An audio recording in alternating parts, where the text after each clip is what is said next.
Ma'asyiral muslimat yang dimuliakan Allah Subhanahu wa taala. Ketika Nabi sallallahu alaihi wasallam menjelaskan tentang tanda-tanda dekatnya kiamat, maka Nabi sallallahu alaihi wasallam menyebutkan bahwa di antara tanda-tanda dekatnya kiamat itu terangkatnya ilmu dan tersebarnya kejahilan. Sebagaimana hadis yang dikeluarkan Imam Bukhari dari hadis Anas bin Malik radhiyallahu anhu, Nabi sallallahu alaihi wasallam mengatakan, inna min asratis saati an yurfa'al ilmu wa yakthurul jahl. Sesungguhnya di antara tanda-tanda hari kiamat adalah diangkatnya ilmu dan disebarnya kejahilan.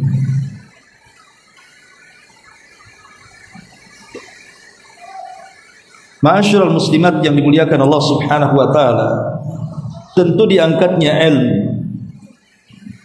bukan berarti ilmu itu diangkat dari bumi ke langit atau dicabutnya ilmu dari dada-dada manusia, bukan seperti itu. Tetapi yang dimaksud diangkatnya ilmu di sini adalah berdasarkan hadis Nabi, innallaha la yaqbadul ilma intiza'an yantazi'uhu minan nas walakin yaqbidul ilmu biqabdil ulama. Sesungguhnya Allah Subhanahu wa taala tidak mungkin mencabut ilmu pengetahuan agama ini secara keseluruhan dari dada-dada manusia.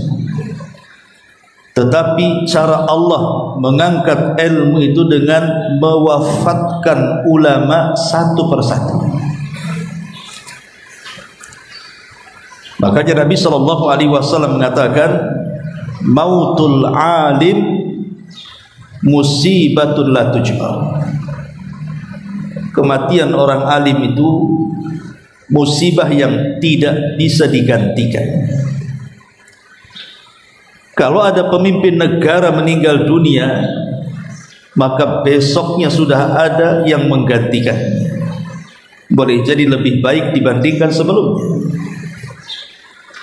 Kalau ada orang kaya yang meninggal dunia, besok sudah ada orang yang jauh lebih kaya yang akan muncul sebagai penggantinya. Dan begitu seterusnya. Ada dokter meninggal, nanti datang lagi dokter yang lebih handal daripada dokter yang meninggal. Ada pilot yang meninggal, nanti ada pilot yang jauh lebih handal dibandingkan pilot yang meninggal. Urusan dunia ini pasti ada penggantinya. Tapi urusan akhirat, para ulama maksudnya adalah ulama yang mengajarkan ilmu agama. Kalau sampai kemudian meninggal, maka susah menggantikan. Kita lihat kematian para ulama madhab saja. Imam Syafi'i, Imam Malik, Abu Hanifah, Imam Ahmad dan imam-imam yang lain. Sampai hari ini tidak ada yang sanggup menandingi ilmu mereka. Bahkan tidak akan pernah ada lagi Imam Ahmad seperti Imam Ahmad di zamannya. Makanya wajar kalau Nabi SAW mengatakan bahwa kematian seorang alim, ulama itu musibah yang tidak bisa digantikan. Makanya kenapa kemudian sebelum ulama itu satu persatu meninggal, maka carilah ilmu dari mereka. Sebab kalau seandainya kemudian para ulama satu persatu meninggal, maka dipastikan yang setelahnya tidak lebih cerdas dibandingkan yang sebelumnya. Dan apabila para ulama sudah meninggal semuanya, apa yang terjadi? Maka manusia akan mengambil orang-orang jahil untuk menggantikannya. Mereka pun ditanya dan dimintai fatwa, mereka pun menjawab dan berikan fatwa. Mereka sesat dan menyesatkan yang lainnya. Ma'asyiral muslimat yang dimuliakan Allah Subhanahu wa taala, hadis ini Salah satu daripada alamatul nubuwah sebenarnya, alamat-alamat dari tanda-tanda kenabian, bahwa di akhir zaman itu bukan hanya ilmu diangkat, tetapi kejahilan yang merata. Dan itu kita bisa saksikan. Umumnya masyarakat di Batam sajalah, tidak usah kemana-mana. Contoh ibadah yang paling mudah dan sering kita lakukan, bahkan menjadi rutinitas kita, sholat. Masih banyak orang-orang awam itu yang tidak paham tentang sholat. Jadi mereka sholat itu hanya melihat imam bergerak, mereka ikut bergerak. Tapi kalau seandainya didudukkan di depan kita, kita tanya soal hukum-hukum sholat, apa syarat-syaratnya, apa wajib-wajibnya, apa sunnah-sunnahnya, apa pembatal-pembatalnya, mereka tidak tahu. Jadi ibadah mereka itu hanya taklid saja. Melihat imam bergerak, ikut bergerak. Melihat imam takbir, ikut takbir. Entah apa yang dibaca pun kita tidak tahu. Itu yang masih sholat. Macam mana dengan orang yang tidak sholat kan? Jangan-jangan ditanya sholat 5 waktu apa namanya saja sudah tidak tahu. Nah ini musibah. Sampai ada seorang syekh bercerita, jadi ada di daerah sana gitu ya, di Timur Tengah itu. Ini cerita di Timur Tengah yang banyak ulama ya. Dia bercerita bahwa ada orang yang tidak paham tentang pembatal-pembatal puasa. Jadi dia kira bahwa kalau orang itu kencing ataupun berak dan dia sedang berpuasa, itu bisa membatalkan puasa. Jadi ada orang yang menahan kencing dari pagi gitu ya, sampai siang, sampai sore dia udah nggak tahan tuh. Sebab kalau dia kencing batal puasanya menurut dia. Akhirnya karena sudah tidak tahan dia menahan kencing, dia datang kepada salah seorang ulama bertanya, apakah kencing itu membatalkan puasa atau tidak? Ketika kemudian kata syekh ini mengatakan, mana ada kencing itu membatalkan puasa? Tidak membatalkan puasa. Barulah dia sadar bahwa selama ini dia tahan kencing dari pagi sampai sore itu, dia kira itu membatalkan puasa. Kan kejahilan itu menyiksa diri jadinya kan. Itu karena jahil. Sampai seperti itu gitu ya. Ini yang jelas-jelas istilahnya perkara-perkara umum. Bagaimana kalau yang kemudian perkara-perkara yang detail, yang jarang dibahas seperti ilmu waris, ilmu faraid gitu, tentang hukum-hukum muamalah, boleh jadi mungkin sama sekali tidak paham. Lah ini maknanya tersebarnya kejahilan. Tersebarnya kejahilan seperti itu. Bahkan ada juga cerita bahwa seseorang bertanya kepada salah satu syekh dan mengatakan, ya syekh, apakah sholat sunnah itu boleh dilakukan tanpa berwudu? Ini kan pertanyaan konyol. Yang namanya sholat mau wajib mau sunnah tidak sah kecuali di atas wudu. Dia kira wudu itu untuk sholat wajib saja, sholat sunnah itu tak perlu wudu. Lah ini kan kejahilan namanya. Perkara-perkara yang sudah terang-terang benerang gini kan, masa tidak tahu? Itu di negeri yang banyak ulamanya. Macam mana di negeri kita yang tidak ada ulama, di sini hanya ustadz-ustadz yang ya mungkin pengetahuannya juga setara saja, kurang lebih saja. Tidak sebagaimana para ulama yang ada di Timur Tengah yang memang betul-betul ulama mereka. Tentu kejahilan lebih merata di negeri kita dibandingkan di negara mereka. Sampai ada orang yang kemudian seorang anak-anak di madrasah aliyah ditanya tentang sosok Abu Bakar Siddiq radhiyallahu anhu, tidak tahu. Siapa yang kenal Abu Bakar? Nyeletuklah salah seorang siswa dan mengatakan, mungkin dia seorang nabi. Ya bayangkan, Abu Bakar aja disangka nabi karena jahilnya. Lah ini terjadi di masyarakat kita ini yang seperti ini. Kalau hukum-hukum rutinitas seperti sholat 5 waktu saja, kadang-kadang tidak paham tentang hukum-hukumnya, sudah tidak paham, tidak mau cari paham. Artinya sudah jahil, tidak mau belajar, itu masalahnya. Lah ini kata Nabi SAW termasuk tanda-tanda dekatnya kiamat. Ketika ilmu dan para penuntutnya ataupun para penuntut dan para ulamanya sudah tidak dihargai, maka kata Nabi SAW termasuk dekatnya kiamat. Karena ilmu sedikit demi sedikit diangkat dengan diwafatkannya satu persatu para ulama. Ma'asyiral muslimat yang dimuliakan Allah Azza wa Jalla, padahal kalau kita paham tentang keutamaan menuntut ilmu, maka seseorang itu pasti terangsang untuk mencari ilmu. Karena bagaimanapun kita di dunia ini diberikan oleh Allah Subhanahu wa taala fasilitas untuk mencari ilmu. Diberikan mata, diberikan telinga, diberikan otak, tangan untuk menulis, kaki untuk berjalan ke majelis ilmu. Ini kan nikmat dari Allah Azza wa Jalla. Jangan sampai kemudian nikmat-nikmat yang Allah berikan kepada kita seperti firman Allah Azza wa Jalla, alam tara ilal ladzina baddalu ni'matallahi kufra. Tidakkah engkau lihat orang-orang yang mereka merubah nikmat Allah dengan kekufuran? Jadi ilmu itu sebuah nikmat. Bagaimana tidak nikmat? Ilmu itu yang menyampaikan kita kepada pencipta kita. Tanpa ilmu kita tidak akan sampai kepada Allah Subhanahu wa taala. Bagaimana cara kita mengenal Allah?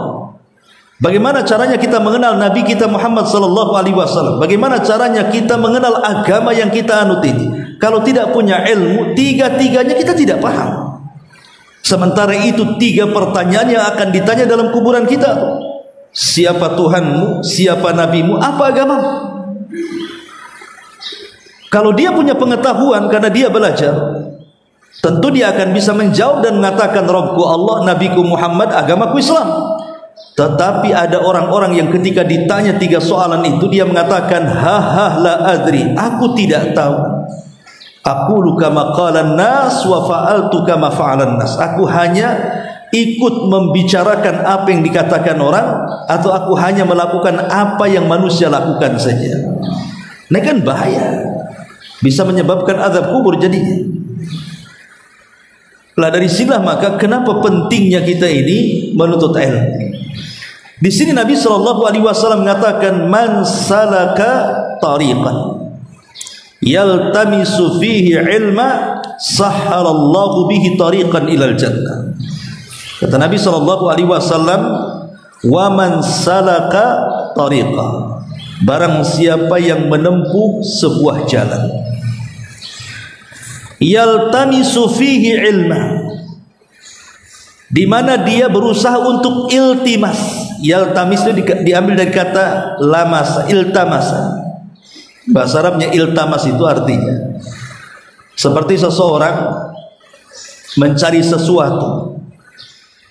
Umpamanya ada pemulung, ya, dia ngorek-ngorek tong sampah, mencari sesuatu, entah itu botol aqua yang bekas yang dibuang di situ, atau kardus-kardus dikorek-korek, itu namanya yaltamis. Jadi mengorek-ngorek sebuah pengetahuan.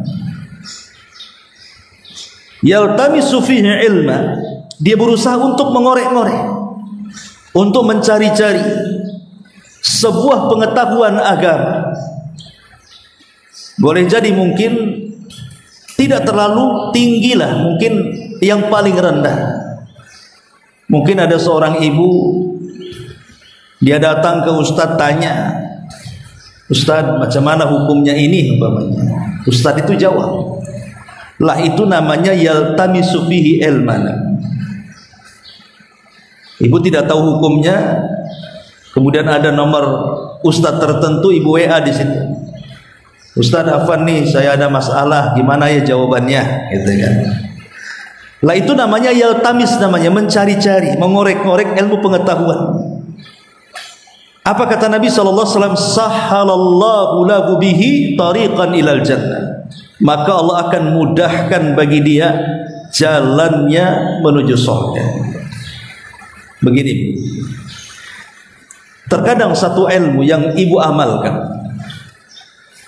boleh jadi mungkin ilmu itu ya remeh ya mungkin, bukan ilmu besar yang harus dipelajari seperti mustalahul hadis yang perlu duduk, usul fikih, usul tafsir, nahwu sharaf yang memang ya mungkin sekelas ibu ini sudah agak sulit untuk belajar seperti itu. Itu kan tugasnya anak-anak muda kan begitu. Tidak perlulah ilmu-ilmu seperti itu. Yang jelas ibu itu hanya mencari satu ilmu yang bisa ibu amalkan setiap hari. Boleh jadi ibu, satu ilmu itu pula yang membuat ibu masuk surga. Kita tidak tahu dari semua banyaknya ilmu, rupanya satu ilmu yang ibu amalkan itu pula yang memudahkan ibu masuk surga. Contohnya, Al-Imam Abu Daud As-Sijistani, ma'ruf. Kalau kita membaca hadis Nabi Shallallahu Alaihi Wasallam, selalu dibuntut hadis itu. Hadis ini dikeluarkan Imam Bukhari, hadis ini dikeluarkan Imam Muslim, hadis ini dikeluarkan Abi Dawud, Tirmidzi. Jadi salah satu pengeluar hadis itu namanya Abi Dawud As-Sijistani. Jadi Abi Dawud ini bu, dia melakukan safar untuk talabul ilmi, untuk menuntut ilmu. Ketika dia hendak menyeberangi sebuah sungai, dia pun mencarter satu perahu untuk menyeberangkannya, seharga 1 dinar. 1 dinar besar ya, karena kan 4 gram emas lebih ya. Ketika sudah deal-dealan, akhirnya mulailah kemudian dia naik ke atas perahu, kemudian mulai berlayar. Ketika sampai di tengah sungai, tiba-tiba dia mendengar suara bersin. Dari kejauhan dia mendengar suara orang bersin. Kemudian dia mengatakan kepada pemilik kapal, bisa nggak kau antarkan aku ke tempat orang bersin itu? Kata pemilik perahu, ya nggak bisa lah. Perjanjian kita kan saya antar kamu dari sini ke sana. Kalau saya antar kamu ke tempat orang bersin makin jauh, nggak bisa, harus nambah ongkos katanya. Akhirnya ditambahlah 1 dinar lagi, asal kamu temukan aku dengan orang bersin itu. Ketika kemudian sudah oke, dikasih lagi 1 dinar. Kemudian perahunya di Bali mencari orang bersin tadi. Setelah ketemu, Abi Dawud kemudian bicara kepada orang bersin tadi, apakah engkau yang bersin tadi? Dia mengatakan ya. Apakah engkau mengucapkan alhamdulillah? Dia mengatakan ya. Kemudian Abi Dawud mengatakan yarhamukallah. Setelah itu kata Abi Dawud kepada yang punya perahu, ayo kita pergi lagi. Jadi bayar 1 dinar hanya mencari orang bersin untuk mendoakan yarhamukallah. Habis itu pergi. Sehingga satu hari Abi Dawud dan kawan-kawannya ini, kemudian ada yang bermimpi, salah satu kawan Abi Dawud ini, dalam mimpinya dia melihat Abi Dawud dipanggil oleh Allah Subhanahu wa ta'ala. Kemudian ditanya, ma fa'alallahu bik, apa yang Allah lakukan kepadamu hai Abi Dawud? Maka Abi Dawud mengatakan, ghafarali rabbi, Allah telah mengampuni dosa-dosa. Kemudian dikatakan, atas amalan apa Allah mengampuni dosa-dosa? Kata Abi Dawud, karena aku menjawab bersinnya orang bersin dengan 1 dinar, dan Allah ganti 1 dinar itu dengan ampunan yang luas daripadanya. Ya, kan menjawab yarhamukallah ini kan bukan perkara sulit ya.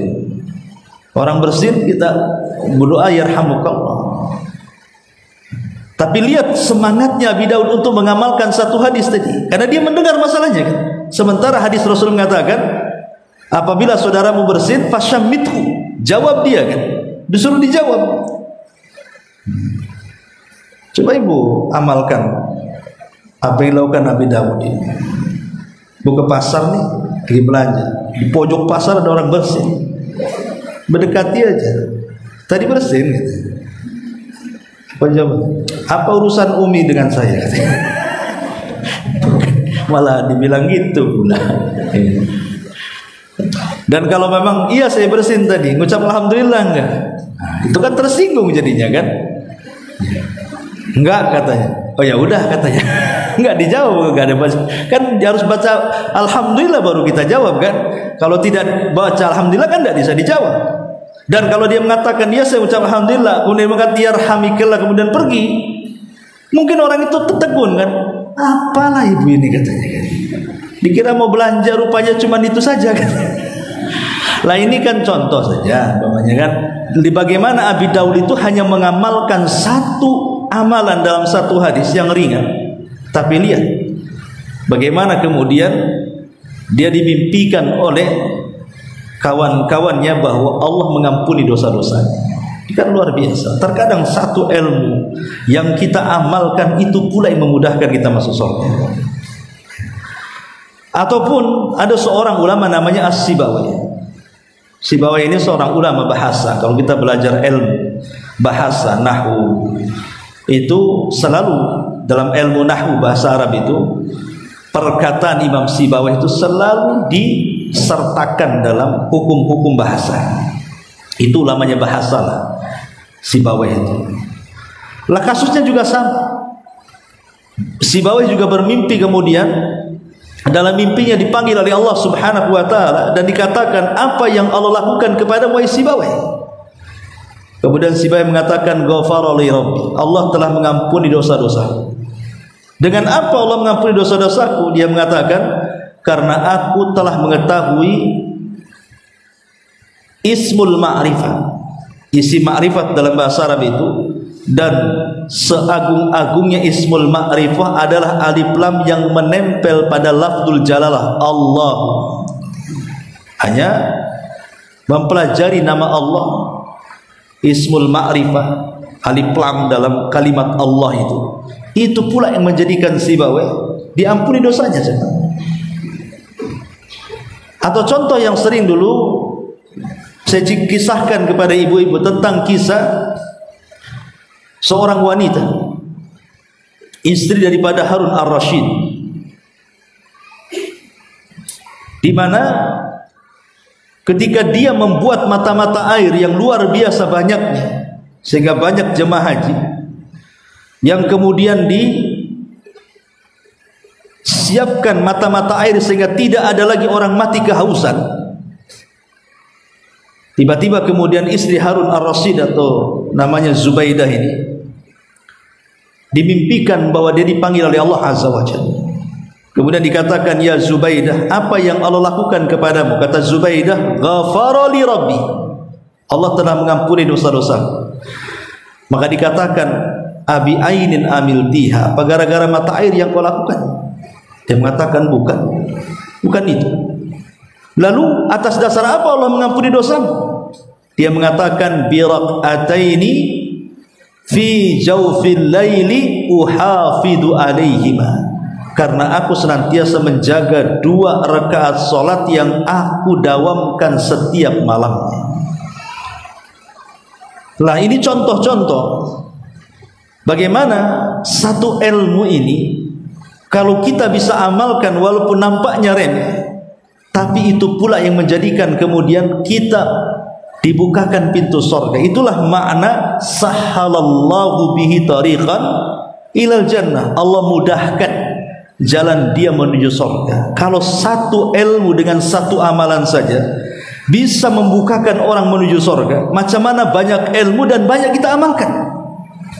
Ya tentu akan lebih mudah lagi jalan kita menuju surga. Artinya pintu-pintu surga lebih lebar lagi, luas lagi.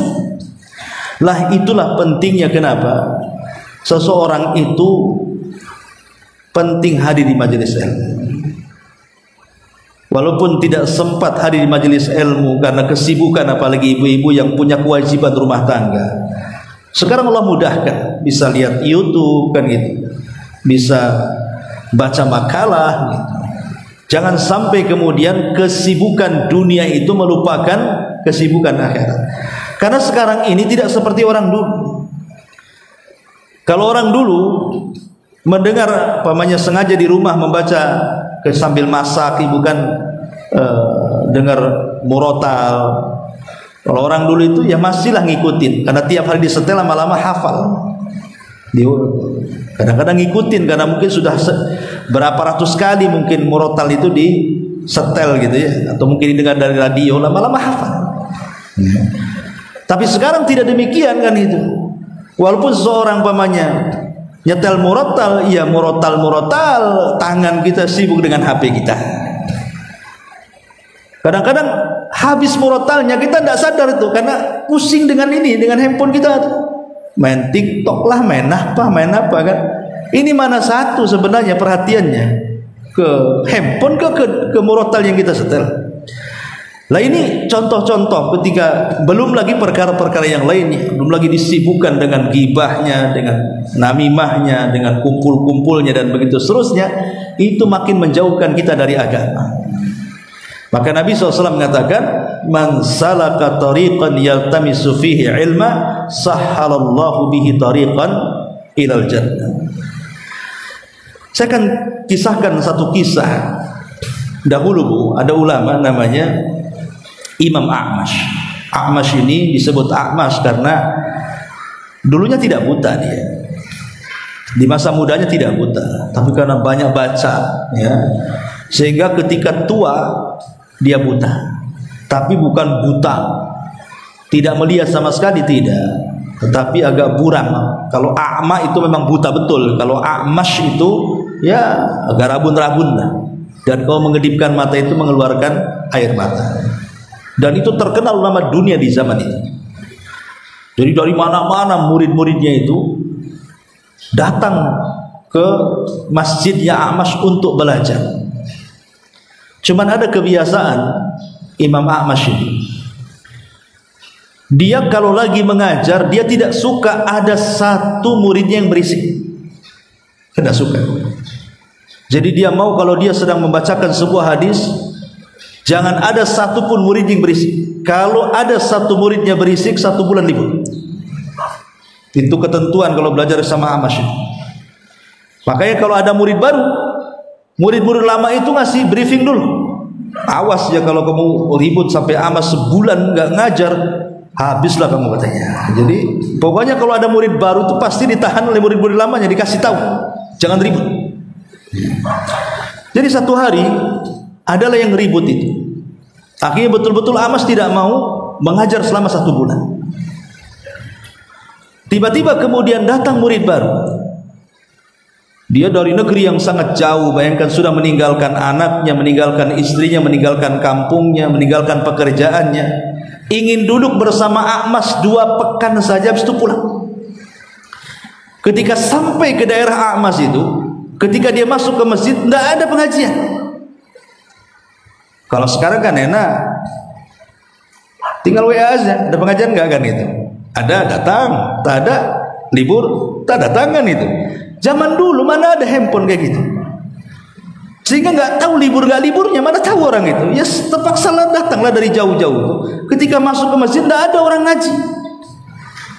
Jadi diberitahulah sama murid seniornya A'mash bahwa telah terjadi case, ada orang yang ribut. Akhirnya A'mash tak mau ngajar selama sebulan katanya kan. Dan itu aturan A'mash memang seperti itu.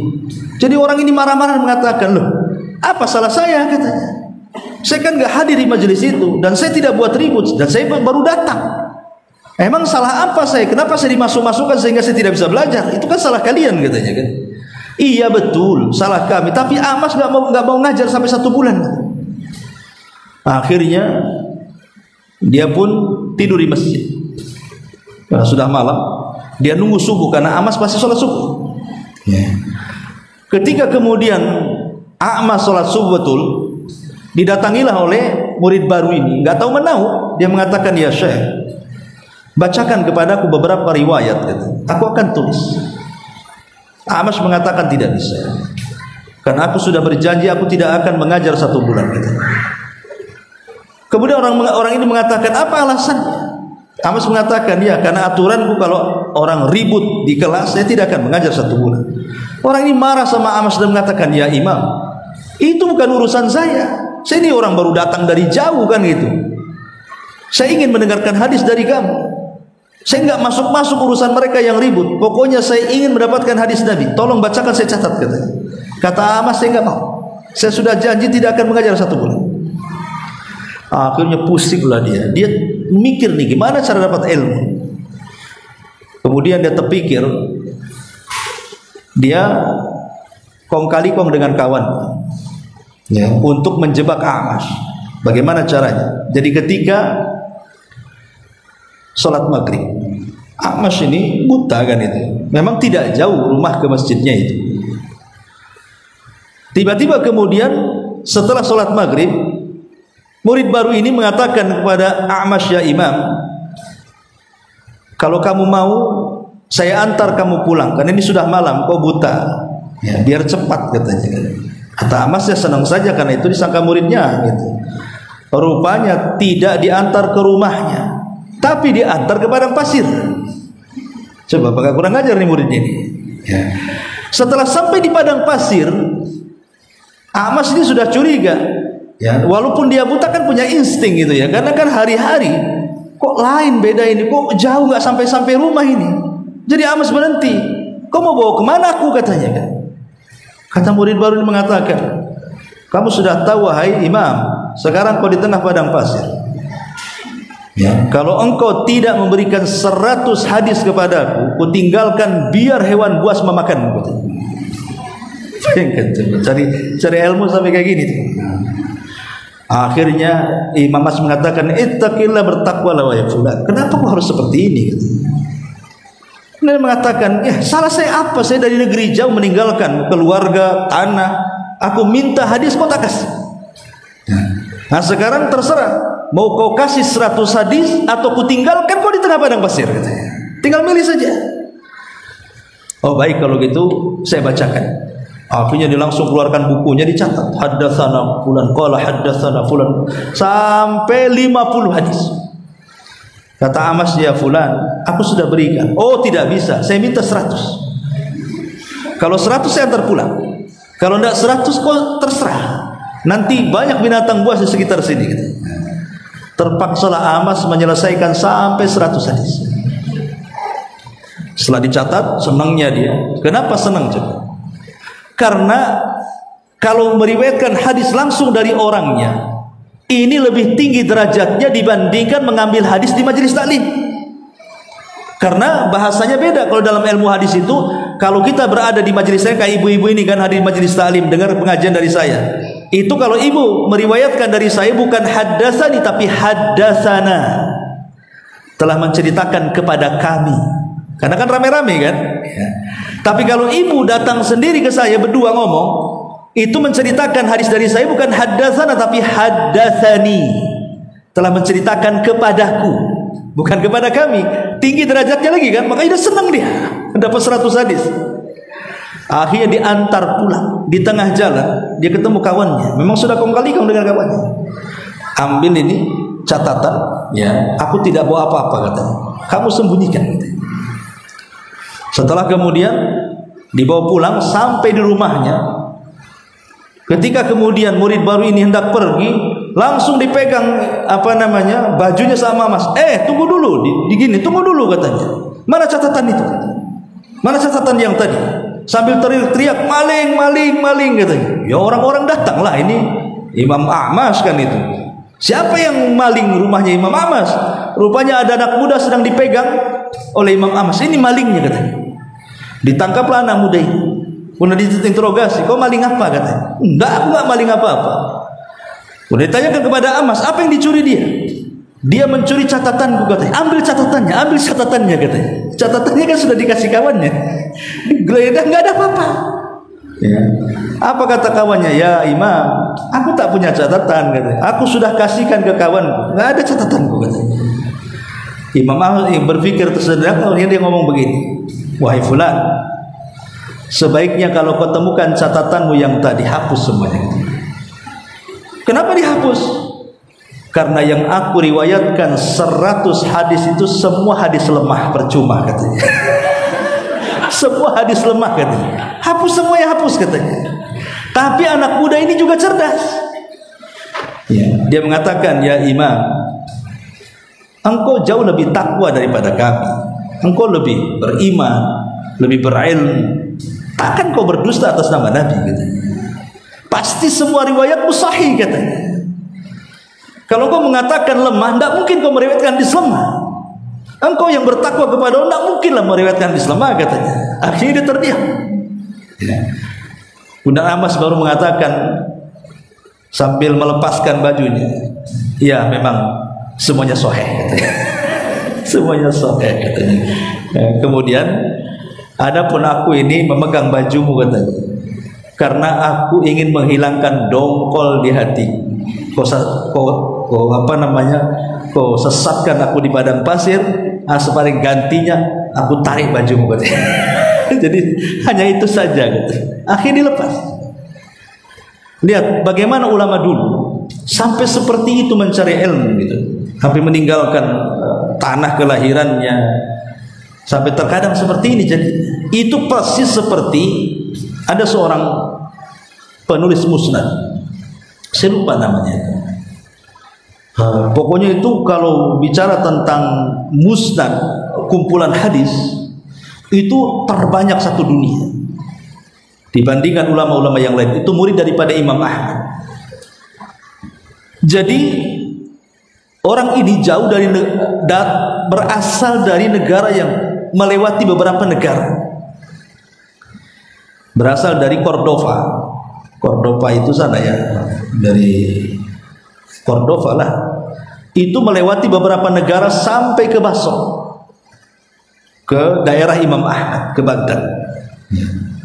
Qadarullah Imam Ahmad waktu itu sedang ditahan rumah di zaman Khalifah Mu'tasim.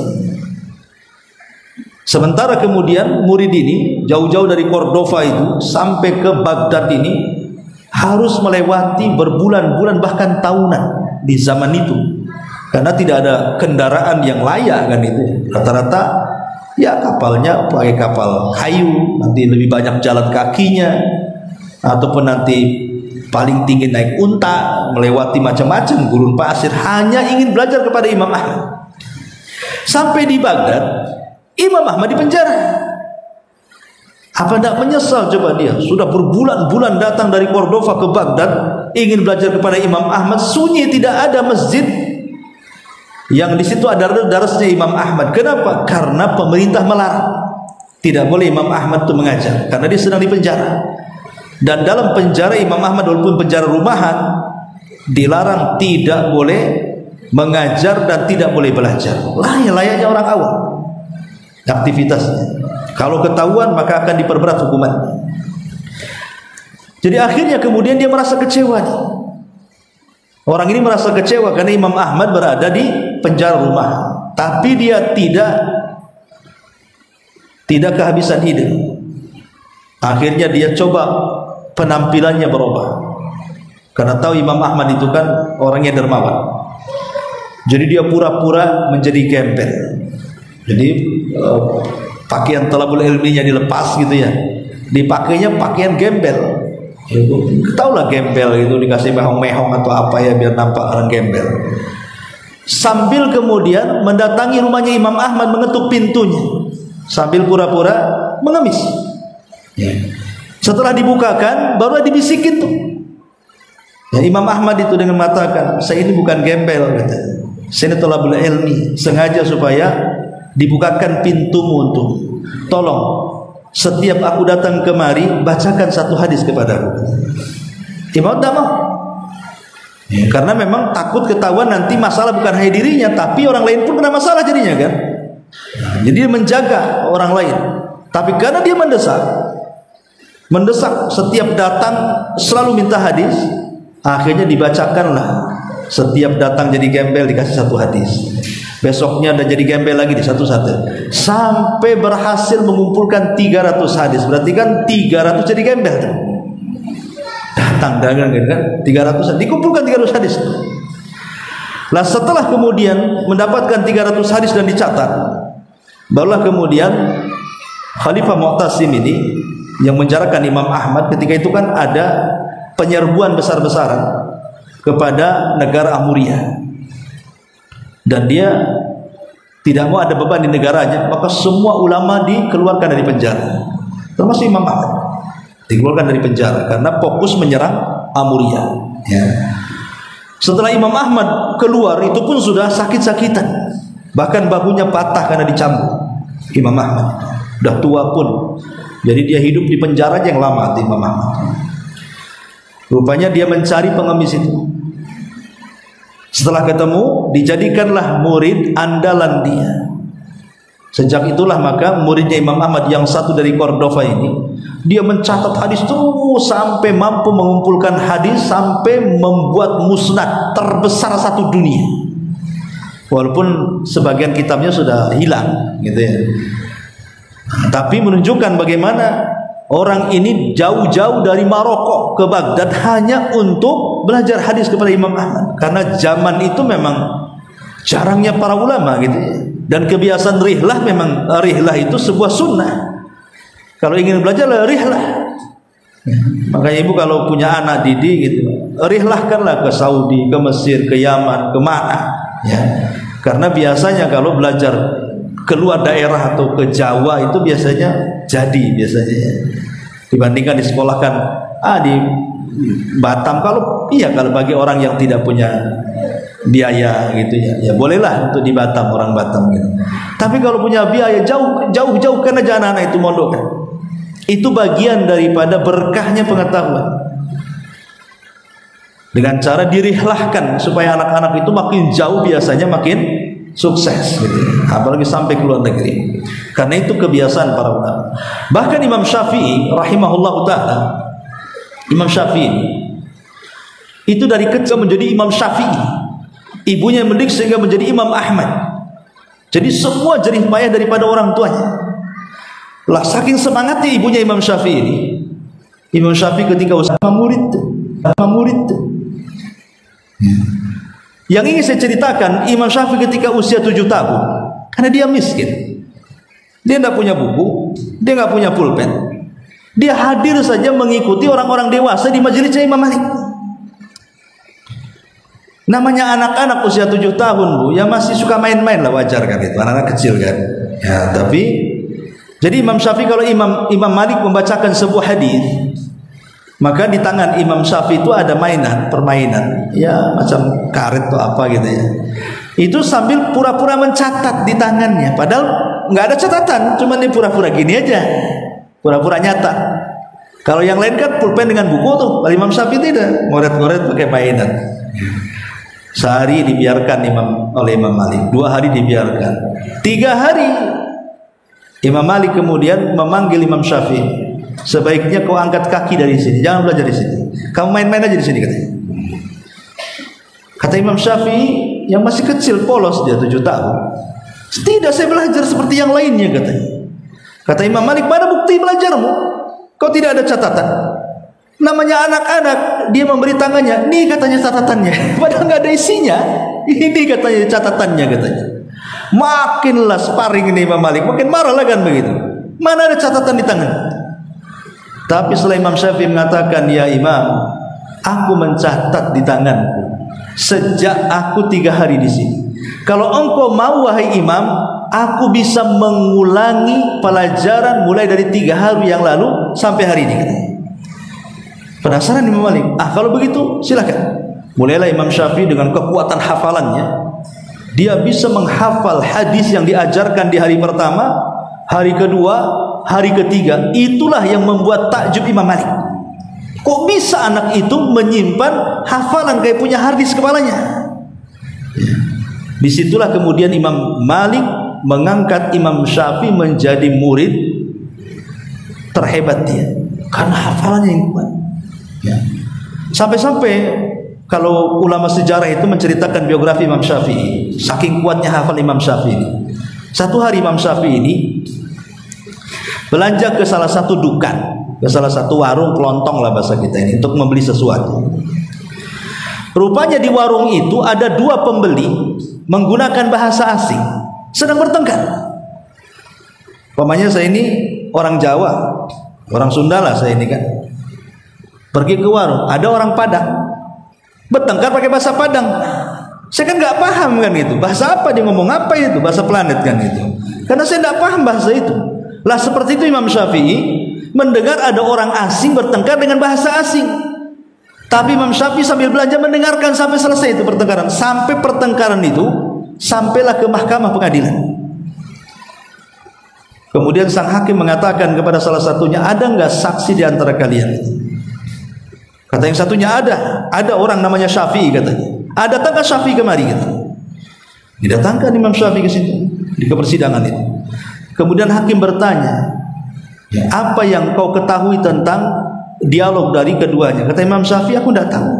Aku nggak kenal bahasanya. Satu pun aku nggak paham. Tapi Pak Hakim, kalau kau mau, aku bisa ulangi bahasa itu walaupun aku tak paham. Akhirnya diulangi. Pak Ada nggak pernah dengar bahasa, baru sekali itu dia dengar, dia bisa mengulang. Orang ini ngomong ini, orang ini ngomong ini, orang ini ngomong ini, orang ngomong ini dengan bahasa asing. Padahal dia juga nggak paham tuh bahasanya.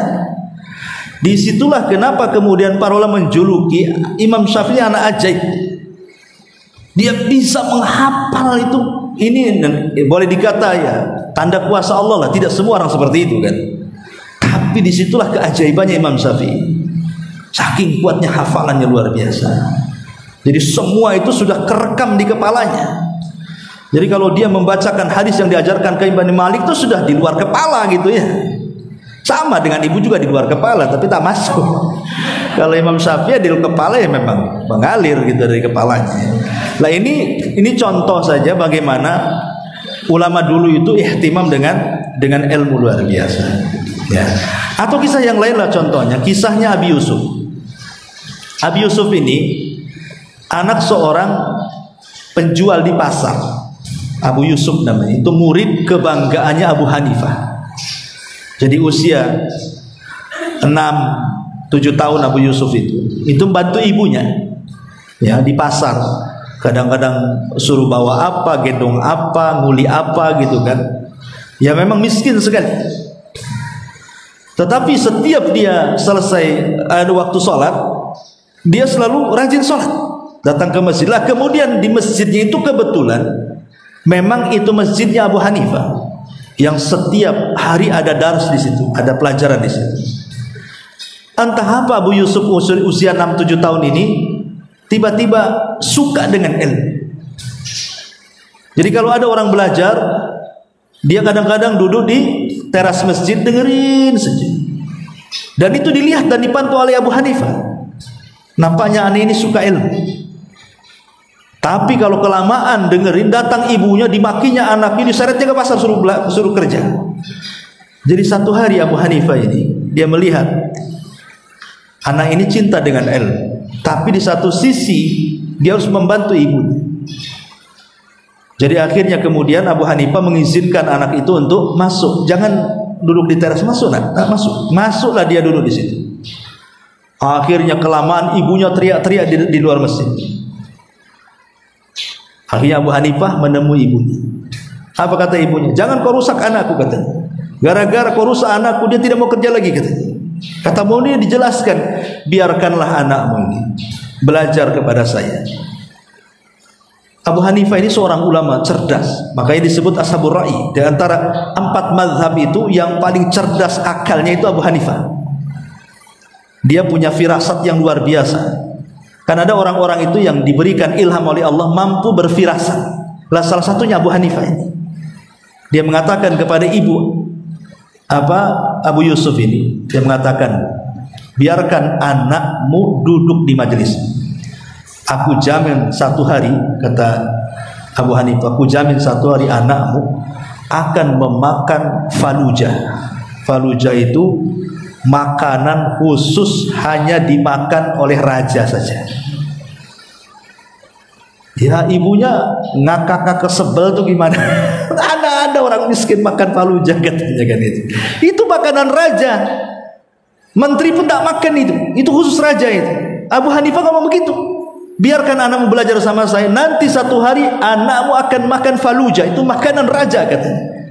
Sambil ngekek ibunya sambil menghina Abu Hanifah. Dia mengatakan, kau mimpi saja. Mana anakku katanya. Akhirnya kata Abu Hanifah mengatakan gini saja bu. Ibu satu hari dapat berapa sih penghasilan itu?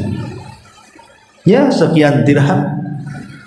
Kata Abu Hanifah, bagaimana kalau seandainya setiap hari aku berikan sekian dirham, tapi anakmu biarkan belajar di sini. Tuh enak kalau punya guru kayak gitu. Ya. Akhirnya setujulah kan gitu. Dia nggak kerja dapat dirham tiap hari. Ya. Akhirnya tak sadar Abu Hanifah ini mendidik Abu Yusuf tuh sampai mewarisi semua ilmu pengetahuannya, bahkan ada yang mengatakan lebih cerdas daripada Abu Hanifah. Abu Yusuf ini sampai satu hari setelah dia dewasa dan murid kebanggaan Abu Hanifah, Khalifah Harun ar-Rasyid meminta kepada Abu Hanifah untuk dicarikan seorang ulama yang akan menjadi hakim besar kerajaan, menjadi qadhi. Kalau di Indonesia ya hakim agung. Ya.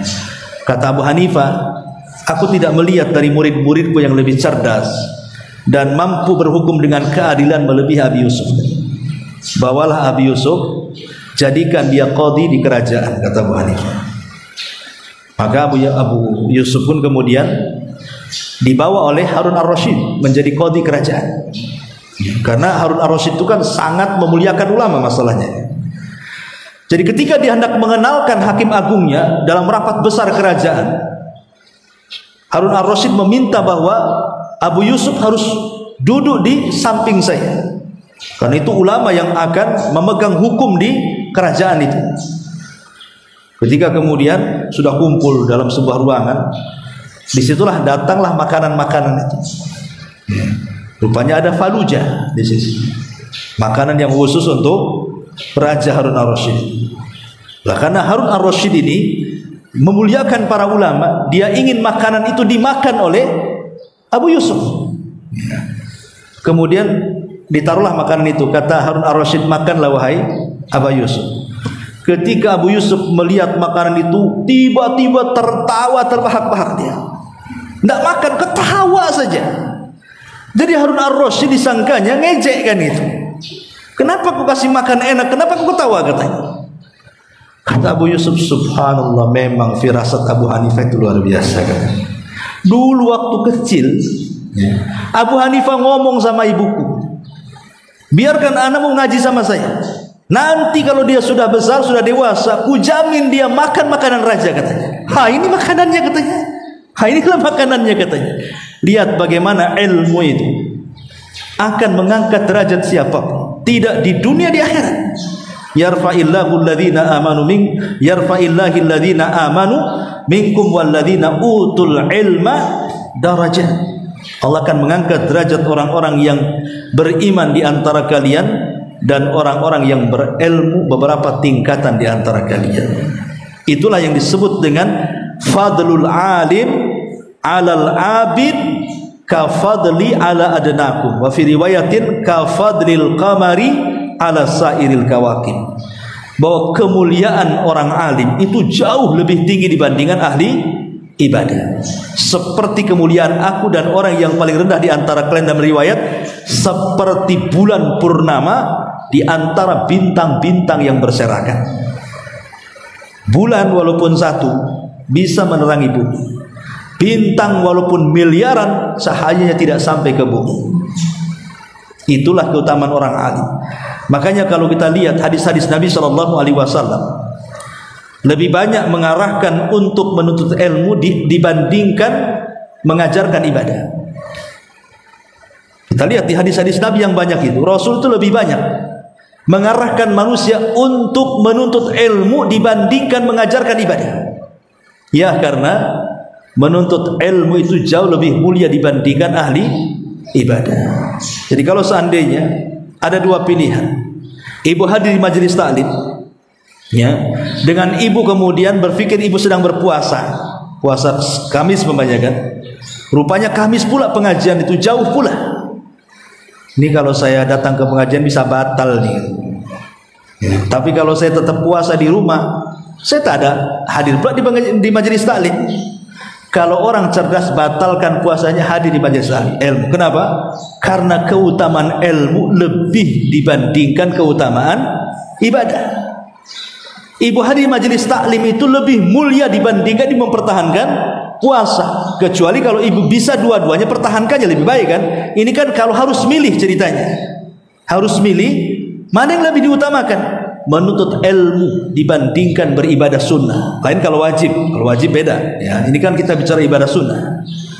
Makanya dahulu Imam Ahmad ibn Hanbal rahimahullahu ta'ala itu selalu menceritakan kepada anak-anaknya tentang biografi gurunya Imam Syafi'i. Setiap hari Imam Ahmad itu selalu memuji-muji Imam Syafi'i. Imam Syafi'i itu imam yang mulia, imam yang cerdas, ahli ibadah, orangnya zuhud, orangnya wara. Sehingga karena setiap hari, apalagi Imam selama 40 tahun mendoakan Imam Syafi'i dalam sujudnya, jadi anak-anaknya itu penasaran, siapa si Syafi'i itu? Kok abinya menceritakan yang luar biasa kepada mereka tentang Syafi'i ini, siapa sebenarnya? Jadi selama 40 tahun anaknya itu menanti-nanti sosok Imam Syafi'i yang didoakan oleh bapaknya. Sampai satu hari, qadarullah memang Imam Syafi'i ada keperluan ke Baghdad, sehingga dia terpikir untuk mampir di rumah muridnya Imam Ahmad. Akhirnya kemudian dia pun datang ke rumah Imam Ahmad. Oh, dengan senanglah Imam Ahmad menyambut gurunya karena sudah 40 tahun tak ketemu. Sementara anak-anaknya pula memang dari dulu pengen ketemu sosok guru daripada abinya yang selalu dipuja-puja di hadapan mereka. Akhirnya kemudian ini kesempatan emas bagi anak-anaknya Imam Ahmad, terutama anak putrinya, ingin melihat akhlaknya Imam Syafi'i. Seperti apa akhlaknya, seperti apa ibadahnya, seperti apa pengetahuannya. Karena asih dia saja yang dipuji oleh ayahnya. Jadi dia pengenlah kalau umpamanya dia sholat malam itu sholatnya berapa rakaat, apa yang dibaca, doa apa yang dibaca, bagaimana caranya. Pokoknya dia ingin belajar. Mumpung Imam Syafi'i ada di rumah, gitu ceritanya. Karena bapaknya selalu memuja-muja Imam Syafi'i. Satu malam, jadi Imam Syafi'i ini, Imam Ahmad biasa, karena di zaman itu susah air, maka di tempat tidur Imam Syafi'i itu disediakan bejana atau ember lah bahasa kitanya, disediakan air. Takut-takut kalau Imam Syafi'i tengah malam mau sholat malam tidak susah ambil wudhu, sudah disediakan airnya di sini. Jadi putrinya, salah satu putri Imam Ahmad ini ngendap-ngendap malam-malam, ngintip bahasa kitanya.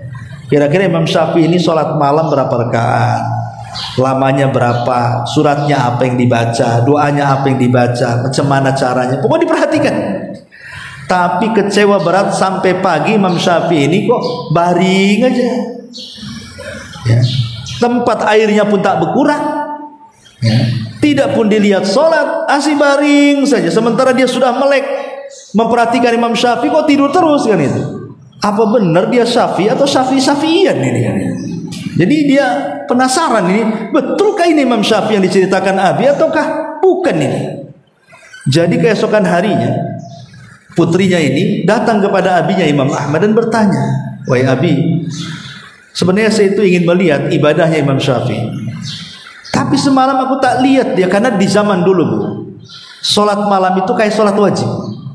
Kalau orang dulu, ya apalagi para ulama, itu tidak bisa bedakan mana wajib mana sunnah. Mereka laksanakan terus. Kalau zaman dulu, karena mereka tahu nilai sebuah ibadah walaupun sunnah. Jadi melaksanakan sholat malam itu kayak wajib.